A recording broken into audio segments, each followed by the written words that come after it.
Ngayong araw na 'to gagawa ako ng tar papel gamit ang Manila paper.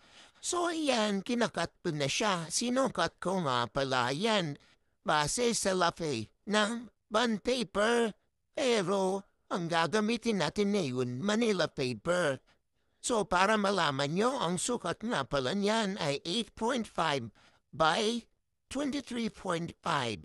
So kung anong sukat niyan inyong gagawin natin mamaya sa printer. So ito, kung makikita nyo, haba na no nasa printer. So, yan, ginawa ko yung 8.5 by 23.5 doon sa printer settings sa user-defined yan. So, ang gamit kong printer ay Epson 52 L5290. So, kung gano'n yung printer nyo, pwede na rin tong gawin. Pero pwede rin naman sa ibang type na Epson. Basta tandaan nyo lang yung sukat. So, ayan, nag-layout na ako. Tapos, i-print nyo lang diretso Excel yung ginamit ko dyan. Tapos, nakadalawang ulit nga ako dyan ng salpak ng Manila paper. Nga pala, pag Epson L5290, hindi pwede na isang papel lang ang nakasalpak.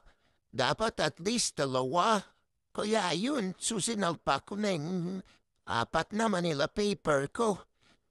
Yan, so lantayin lang natin matapos mag-print. First time ko gumawa nito pero madali lang naman.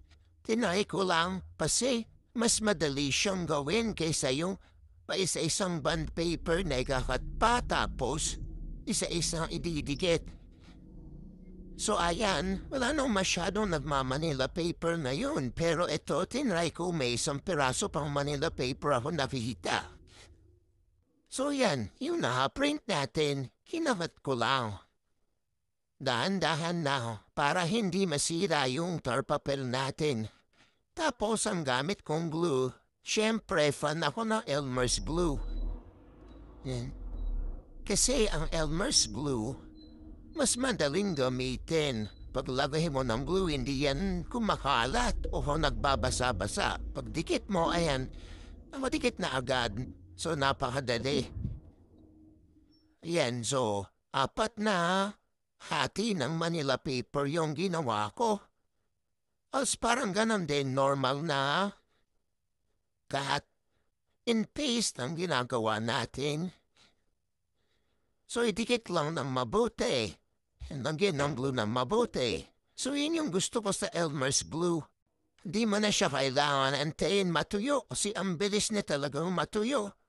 Matagal mo rin naman magagamit yan, hindi naman din siya ganon